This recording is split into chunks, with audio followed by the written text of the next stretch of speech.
For eons, humanity looked up at the night sky and wondered, what lies out there in the dark amongst all those stars?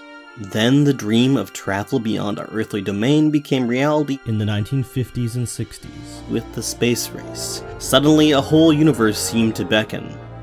In 1990, spaceflight emerged as a possibility for the average person, as the very first civilian on board a commercial journey to space took Japanese journalist Akiyama Toyohiro to the realm of the stars. And what did Akiyama have to say of his experience beyond Earth? I wanted to smoke so bad. Few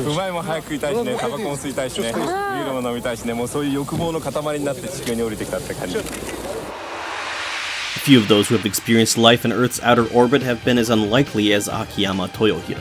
As IFL Science put it, before becoming an astronaut, the TBS journalist's most strenuous exercise was said to be lifting his cigarette to his mouth. He spent much of his time on his way to the Mir space station vomiting, and much of his time in space in a mental fog punctuated by headaches and extreme tobacco cravings. Akiyama's time in outer space as the first Japanese nationals and journalists to leave Earth was at once inspiring and bemusing.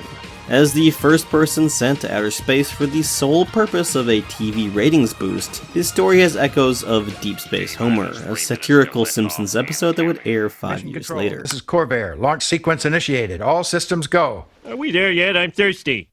Mission Control. Request permission to sedate cargo ahead of schedule.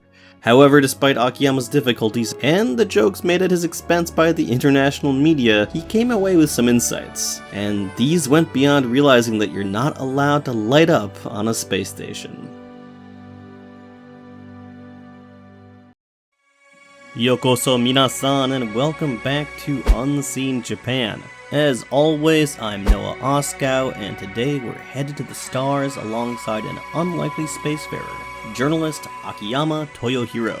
This was a fun one to research, so I hope you enjoy the trip as much as I did.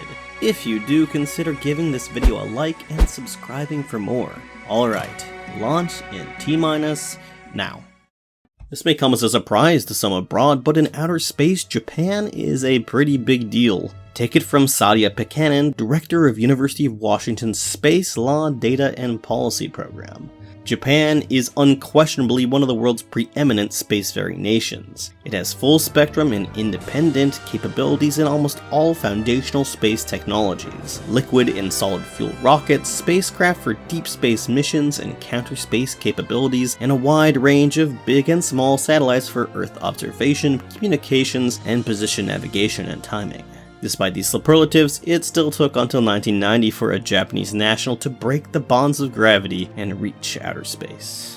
Japan's space program was born in the early post-occupation period. From 1945 until 1951, while Japan was under US military occupation following World War II, the Allies disallowed Japan any aeronautics program. The San Francisco Treaty of 1951 returned the sovereignty of Japan to its people. That allowed the country to push into fields the US occupiers had not previously allowed. By 1954, University of Tokyo professor and rocketry pioneer Itokawa Hideo, who had formerly designed fighter planes for the Imperial Army, had started Japan's first real rocket program. He helped design the diminutive pencil rocket, now iconic in the Japanese aerospace industry. By 1970, his former team at U-Tokyo's Institute of Space and Aeronautical Science succeeded in launching Japan's first ever orbital satellite, the Osumi. Japan was now only the fourth ever nation to place its own satellite in orbit. Only the USSR, America, and France had gotten there first. Japan's space program was also uniquely peace-oriented, eschewing any movement towards the development of space weaponry and defensive tech. This was in alignment with Japan's peace constitution, the post-war national constitution that outright bans Japan from possessing an offensive military. Memories of the war haunted the Constitution. Article 9 called on Japan to lay down its arms forever. I therefore commend Japan's proposal for the renunciation of war to the thoughtful consideration of all of the peoples of the world. Hence why Japan has a self-defense force rather than an army or navy. In 1969, the country enacted a resolution that played well to the broader culture of anti-militarism in post-war Japan, to keep debates about the militarization and weaponization of the basic space technologies out of sight. While Japan's national accomplishments regarding spaceflight are among the world's most impressive, international cooperation was still a major driving force for the industry. And it should come as no surprise that in these same early decades of spaceflight, the two dominant spacefaring nations were the United States and the Soviet Union. With the post-war relationship between Japan and the US being amongst the strongest in the world, it's also not shocking that Japan hitched some of their dreams of space to America's cosmic wagon.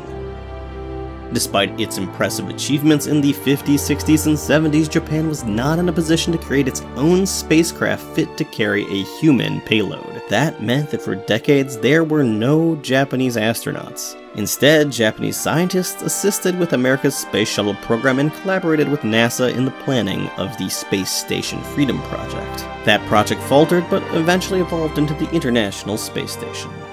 Then, in 1986, came the tragic Challenger disaster. And liftoff. Liftoff.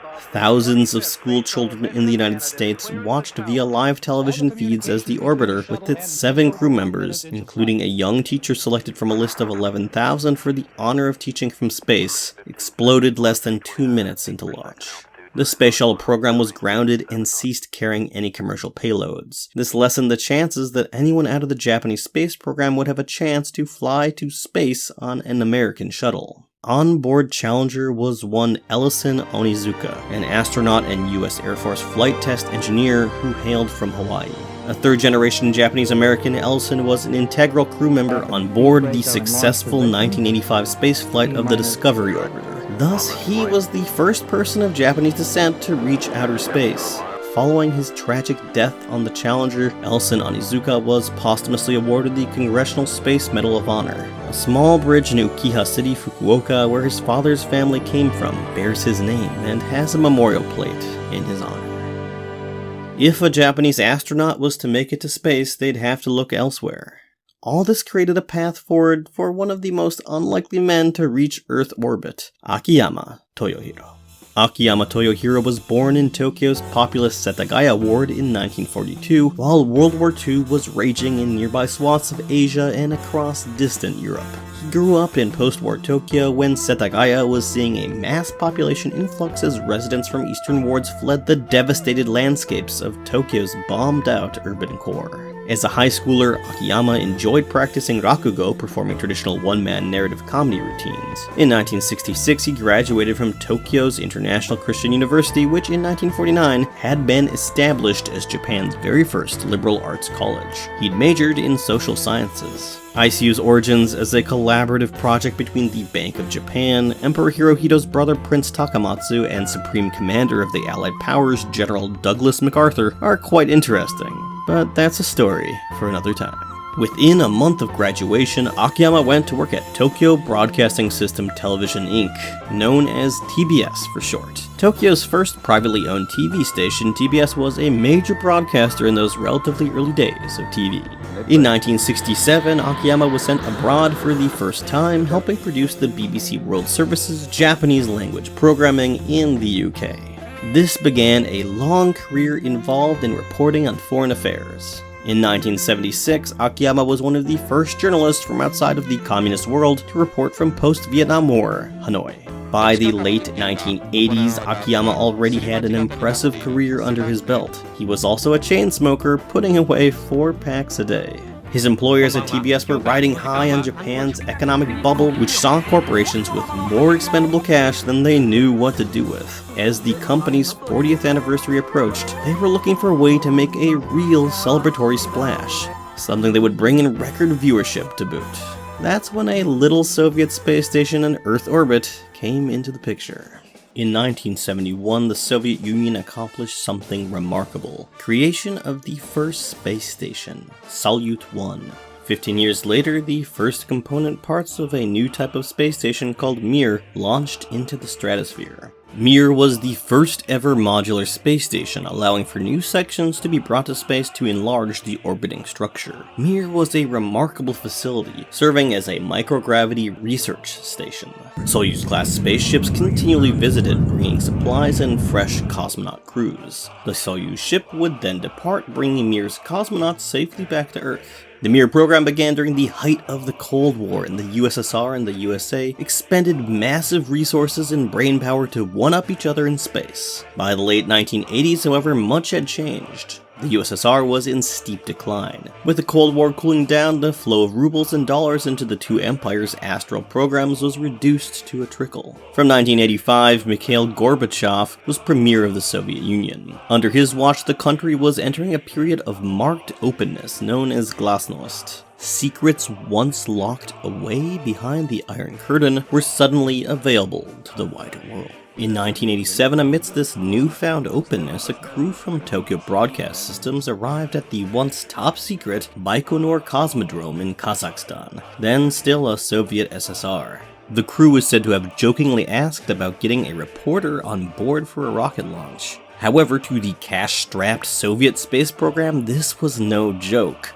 Only a few years earlier, the USSR had created an authoritative entity, Glavkosmos, to handle the commercialization of aspects of the Soviet space industry. Those in the USSR had no idea how close the end of their country was, but their system was already veering towards the capitalism of the 1990s. TBS, firmly in the expense account-oriented mindset of Japan's bubble era, saw an exciting opportunity in front of them. Negotiations began on a plan to get a Japanese reporter, and perhaps more importantly, a TBS reporter, on their way to space.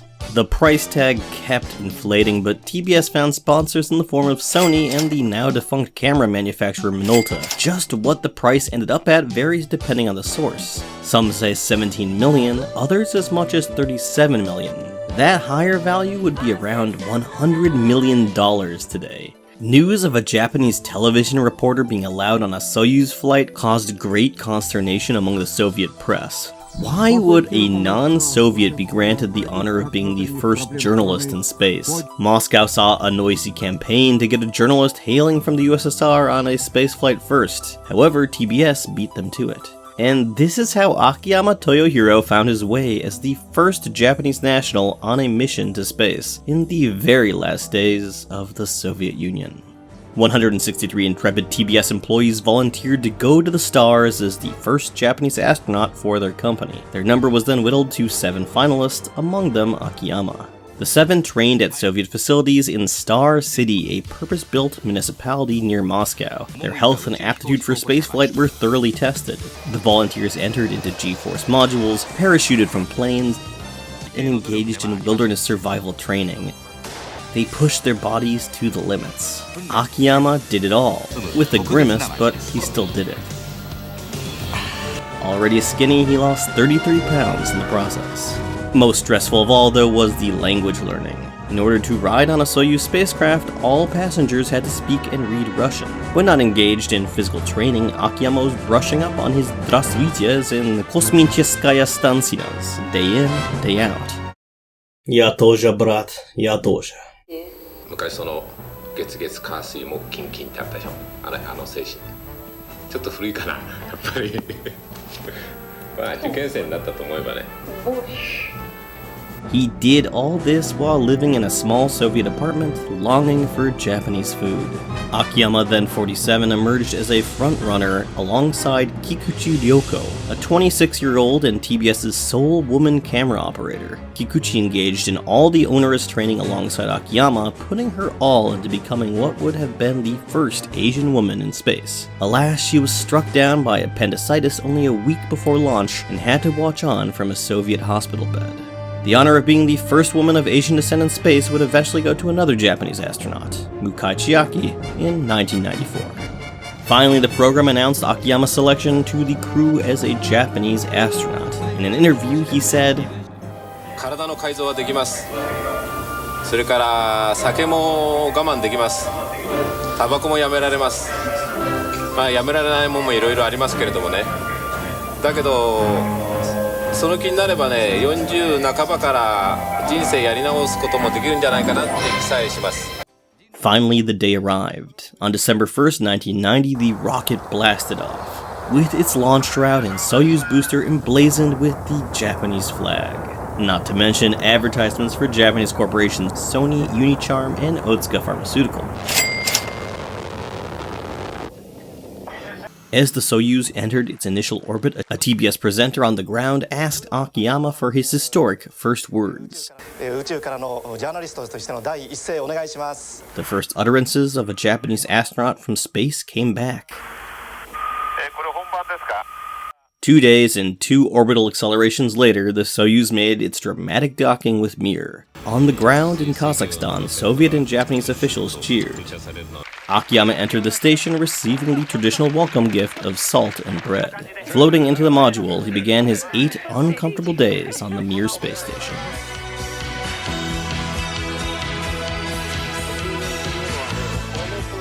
The most impressive sight from the station in Akiyama's mind was the sunrise, which came every 90 minutes on Mir. The space station orbited Earth almost 16 times in a 24-hour period, granting the surreal experience of numerous sunrises per day as the star peeked out from behind the cover of Earth. The place where the Earth meets space is truly beautiful. The colors keep shifting bit by bit between the blue and the black of space. He also gave an unknowing preemptive rebuttal to flat earthers. Still, Akiyama wasn't having a great time of it.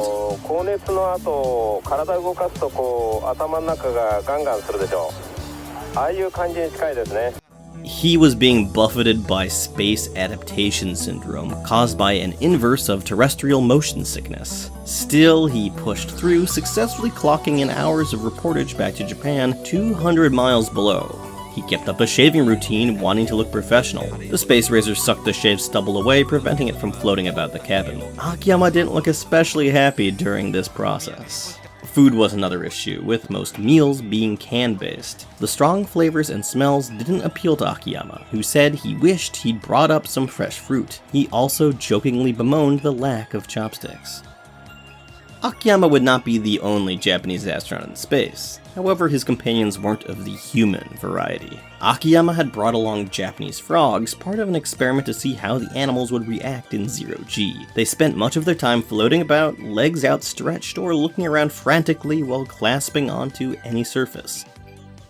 Akiyama engaged in physical tests of his own, including equilibrium testing, to see if he could write out kanji characters on a square surface blindfolded. He also created his own light-hearted experiments, seeing what it would be like to play kendama in space. His obvious conclusion, a game based around using gravity and timing to your advantage, isn't much fun without the gravity. He played around with other traditional toys and even used uchiwa paper fans, one held in each outstretched arm, as makeshift wings, becoming something like a Japanese astronaut Birdman.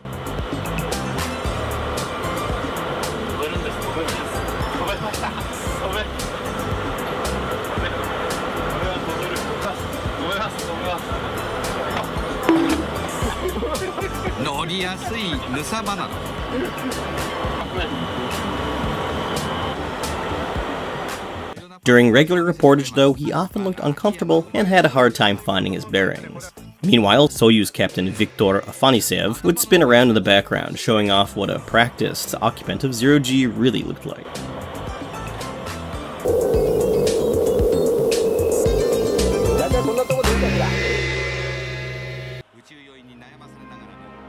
On December 10th, 1990, it was finally time for Akiyama to return to Earth.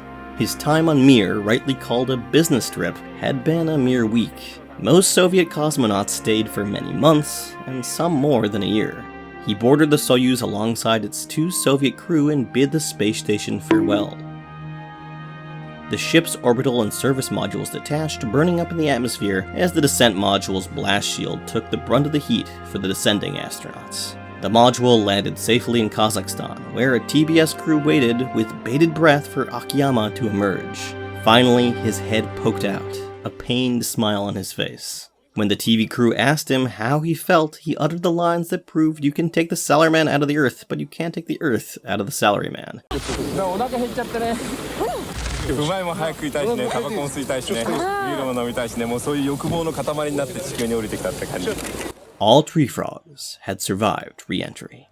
TBS's televised space experiment saw mixed results. Huge sums had been expended on the spaceflight, advertising, and more, but strong initial viewership dwindled to only slightly above average as Akiyama's days on Mir continued. TBS had put the first Japanese national in space, but the story came and went. Reactions abroad were mixed, coming at a time when Japan's ascendant economic place in the world had many nations on edge. US coverage tended to be pejorative, jumping on Akiyama's less than enthused demeanor. The New York Times wrote of a Japanese innovation, the space anti-hero. Their coverage began, "For those who complain that Japanese exploit Western technology without contributing much basic research in return, here are a few of this week's discoveries from Japan's first manned mission into space," before joking about the value of Akiyama's frog studies. The very of its time coverage continued with, "For the devoted viewer, the mission has generated a steady trickle of informative tidbits, especially for Japanese who see space as the ultimate real estate opportunity once Hawaii gets too expensive." 15 years later, author David M. Hartland, writing his history of Mir, called Akiyama the stereotypical Japanese tourist. Akiyama, he wrote, brought with him half a dozen cameras and 100 rolls of film. However, back in Japan, some still think of Akiyama's adventure with fondness. The viewership may have faded over that week, but Akiyama still inspired Japanese viewers on the ground. Modern-day comments on videos of Akiyama's flight include those like this. As of today, December 2nd, 2020, it's now been exactly 30 years. Back when I was a kid, I loved space, and I cheered him on while watching the whole thing live. They featured a primetime special broadcast about Mr. Akiyama every day until he came home. It really was something. Japan's spaceflight capabilities and the role of Japanese astronauts has only increased since 1990. Commercial spaceflight has continued to play its role. In fact, Japanese astronauts were part of the first 2 successful missions to the ISS by SpaceX. Akiyama, for his part, has had an eventful life back on Earth. Viewing the planet from above, he felt the need to return to something more primal. He left TBS in 1995, starting a mushroom farm in Fukushima Prefecture.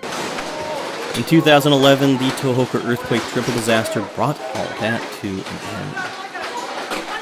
Now he works as a professor of agriculture at Kyoto University of Art and Design.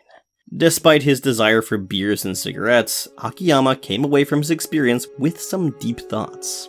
No matter how many times I saw it, I was impressed by how blue the Earth was. Back when Gagarin said the Earth was blue, that quote was never carried in the Japanese media of my youth. It could have been quite the catchphrase. My generation lived through the Cuban Missile Crisis. In the 60s, in our college years, we really thought the world might end.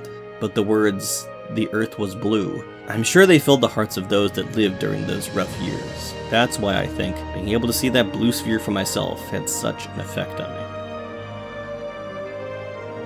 The Cold War is over, but the world is not at peace.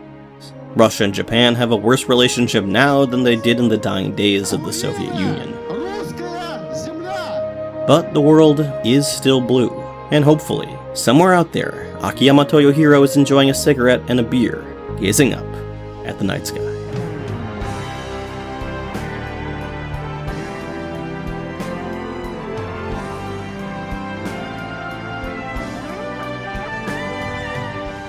Alright minasan, thanks for watching this one to the end. I've always had an appreciation for the world's various space programs, and this topic allowed me to learn a lot more about the specifics of Japanese, Soviet, and US space history. Hope you learned a bit too. As for Akiyama, he tends to pop up in English as a quick, funny reference to the Japanese journalist who got sick in space, and although I do find parts of his story quite amusing, my research led me to something a little more historically interesting than the usual footnote. I also have the impression that the experience was meaningful for him, even if he has a sense of humor about the whole thing.